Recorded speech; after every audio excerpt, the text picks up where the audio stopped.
Welcome back to the Spirit-Filled Leadership Podcast. I'm Pete Burak. This is a podcast where we believe the world needs disciples and disciples need Spirit-Filled leaders, those who are abiding with the Father, becoming like the Son, and living in the power of the Holy Spirit. Today's topic is finding or raising up your replacement. Or another way to put that is, who is your Timothy? Or Titus or Silas or whoever you want to pick from the New Testament. But the idea is, who is the person that the Lord is bringing into relationship with you, that you are called to invest in, who could one day step into the anointing and the calling and the mission that he has for you, or maybe not. But who is the person, where's that downline of leadership being established within your organization? So in the eventuality of when you or somebody else in leadership has to move on, you have other people who are willing to step into and be trained into that new role. This is vitally important for any community or any organization, any relationship really, that as you move through it, to understand that what the Lord has done in me, in some capacity, is going to be done in someone else. This is in many ways the whole concept of discipleship. Jesus creates himself in his disciples, and then they are empowered to go create him in others. Now, each one of us is completely unique. Each one of us has their own calling and gifting that is unique to us and what the Lord is doing in us. But in an organization, in a ministry, in a mission, in a church, we have to be able to recognize that there's going to be ebbs and flows of leadership, that people are going to flow in, lead for a time, and then flow out, whether because of death or a change in the family or a marriage or any sort of transition in life, or just the Lord calls them into something else. And like Paul, we have to be aware of this reality, expecting this situation, and investing in people who are coming up behind us so that they can be ready to step into our shoes when the time has come. Key topic or key concept for today. You are irreplaceable, and that is okay. You are irreplaceable, and that is okay. Now, you might be saying, Pete, you just brought up the whole topic of this podcast is finding your replacement. You just said you're irreplaceable. How does that work? What I want to just kind of pop the bubble of, or identify the elephant in the room, is that nobody's going to actually replace you. It's impossible. Somebody could do some of the things that you do. Somebody could fill the job. Somebody could have the title. But nobody's going to be you. Ever. It's just not possible. You are a one of one. You are completely unique, just as I am completely unique. So our goal shouldn't be to create another Pete Burak. Our goal shouldn't be to replace me in the sense of that I need to form somebody such that they can be me in the role. So if in the eventuality that I'm not the director of ID, we don't need another Pete Burak to be the director of ID. We will need another director of ID. So there's a role and a job and a title that needs to be filled, but it's impossible to expect that whoever fills that role is exactly like me. And we shouldn't want that. We shouldn't be striving for that. We should understand what the role requires, understand what the title requires. We should be practical and training people to do the job, but not with the expectation that they would be the same as the person that came before them.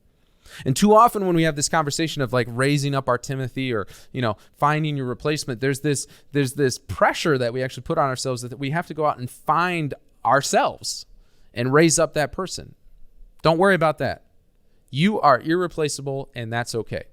Now, with that said, we need to be following the Spirit and recognizing that he has the future in store, in mind. He knows what's coming, and he knows what type of leader is needed for what is coming. And what type of leader is needed will look similar in some regard to what is needed in this moment, but will not be exactly the same. So with that as a framework, I want to give you 6 actions that you should take that as a leader to raise up the next leader and to empower that next leader. So the first one, you need to encourage. You need to encourage. And what does encourage mean? It's come alongside with accompaniment to say, I see you, I encourage you, and I want to kind of come under you to lift you up into what the Lord is calling you into. A Timothy needs to be encouraged. Probably double, he needs to be disciplined. I'm going to say that again. A Timothy needs to be encouraged double the amount that he needs to be disciplined. He'll need to be disciplined. No question about it. There will need to be things that are cut out and transformed and purified and all that. But when you read Paul's letters to Timothy or Titus, or when he mentions the people that he's investing in, Paul is incredibly encouraging of them. Which leads into the second one, is Paul affirms their gifting. He encourages them as people, but then he affirms their gifting. He says, I see something in you.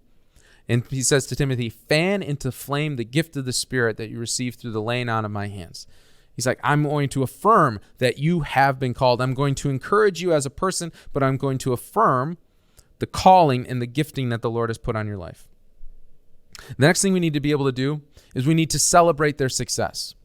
We need to be able to recognize when they do the right thing and to celebrate it and to kind of vocalize it. Don't expect the people that you're leading to know that you're happy with them. It's not a guarantee that they know that.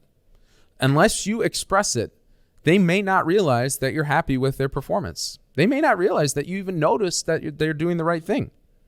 So celebrate it, express it, bear witness to it publicly, affirm. Remember, we're talking encourage, affirm, and celebrate.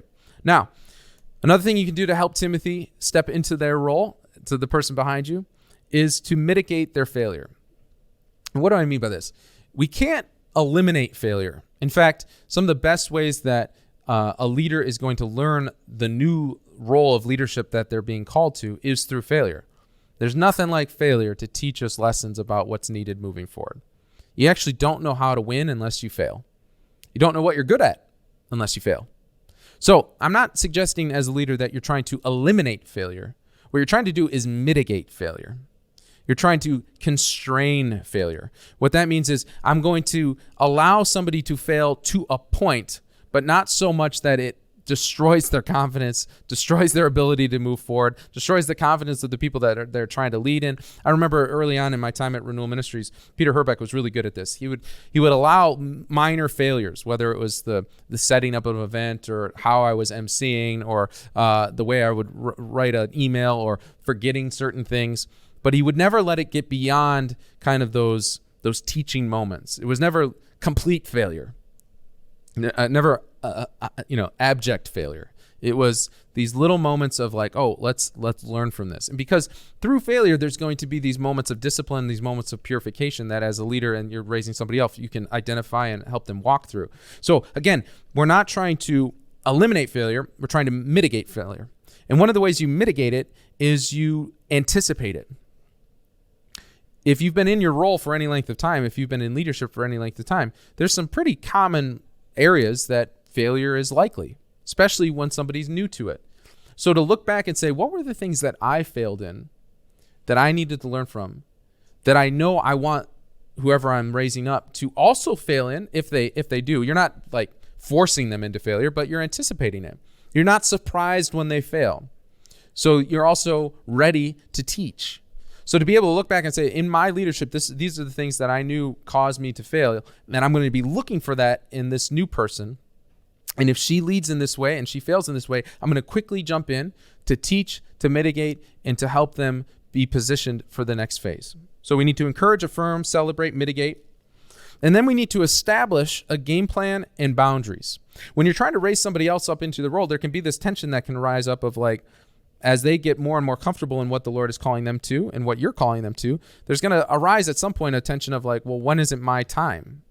So to be really clear about that, to be really clear about the boundaries, this is what you're responsible for, and this is what I'm responsible for. This is what the game plan is for where I feel like the Lord is leading, and this is the timeline of this, and this is how you fit into that. And if they can accept it, they can accept it. If they can't, they can't. But at least there's clarity around that, which is the final one is we talk about this a lot, but we need to drive clarity.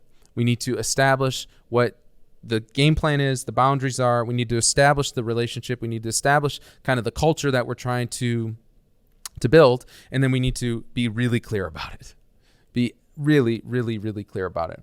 And as you're trying to raise somebody up to either take your place or come alongside you, to over-communicate,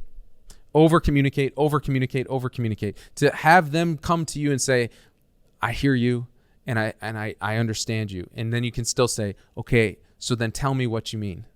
And then finally, I want to give you this understanding of a framework of how to think about this, which is when you're raising somebody else up to step into your shoes or to come alongside you, we want to encourage, affirm, celebrate, mitigate, establish, drive for clarity. But ultimately, what we're trying to do is a pattern, is a routine, is a rhythm of teaching, modeling, releasing, and then repeating. We need to teach, model, release, repeat. Another way to put this is watch me do it. Let's do it together. Now you go do it. Classroom, apprenticeship, immersion. Teach, model, release, repeat. Teach them what they need to do. Tell them, explain it, drive clarity. Model it for them so they can see how it's actually lived out. Release them into the ability to do it themselves, and then repeat. After the releasing, there needs to be time of teaching, and then probably more time of modeling, and then another time of immersion. When you start to raise somebody up into your role, you're going to teach them what they need to do, you're going to show them what they need to do, and then you're going to ask them to do it. And when they do it, there will be teaching moments, and you'll need to teach them again, you'll need to model it again for them, and then you'll need to release them into it. And if you can live in this rhythm of teaching, modeling, releasing, and then repeating, teaching, modeling, releasing, and then repeating, what will happen is that somebody will actually learn the thing you're trying to teach them. If you only teach, it will be up here, but they will have no learned experiential knowledge of how to do it. If you only model and you expect them to get everything from just watching you, then there's going to be all sorts of gaps that form, because unless you tell them explicitly what you're doing, they're going to fill in the gaps for themselves, and they may not get it. And if you only release them, then they're really not going to have any idea what to do. If you just drop them in the deep end and say, hey, I hope you swim, but you haven't taught them how to swim, you haven't swam with them, they're probably going to just drown. All three are necessary. We need to teach, we need to model, and then we need to release. And then we need to repeat. And we need to have the patience to repeat as many times as necessary till the Lord calls them into the fullness of what He's asking them, or calls you away to something else. Teach, model, release, repeat, and see what happens as the Lord raises up your Timothy. Okay. And remember, you are irreplaceable, and that is totally okay. This is the Spirit-Filled Leadership Podcast. I'm Pete Burek. This podcast is sponsored by ID and Renewal Ministries. If you want to learn more about ID, you can go to intentionaldisciples.com. If you'd like to learn more about our parent organization, Renewal Ministries, you can go to renewalministries.net. We've developed a 30-day intensive course for those who want to grow as a Spirit-Filled leader. It's called the Spirit-Filled Leaders Intensive Course. So you can go to spiritfilledleadership.com, spiritfilledleadership.com to learn more, sign up, and join us in that experience. This is the Spirit-Filled Leadership Podcast. We have a blast doing it. I hope you've enjoyed it. If you've enjoyed it, we need you to like, subscribe, rate, just click all the buttons, hit all the notifications, share it in all the places so that people can know that this podcast is worth listening to and that you at least have grown from it in a little way. Also, it would be really fun to know what's blessed you, which episode has most blessed you. Please let us know. Miguel's interested. I'm interested. So let us know. We're going to keep this going, and you can expect a new episode every other week for as long as we're able and as long as the Lord calls us to this to help you grow as a Spirit-Filled leader. God bless. Come, take my hand. We'll dance on graves, raise the dead, heal all the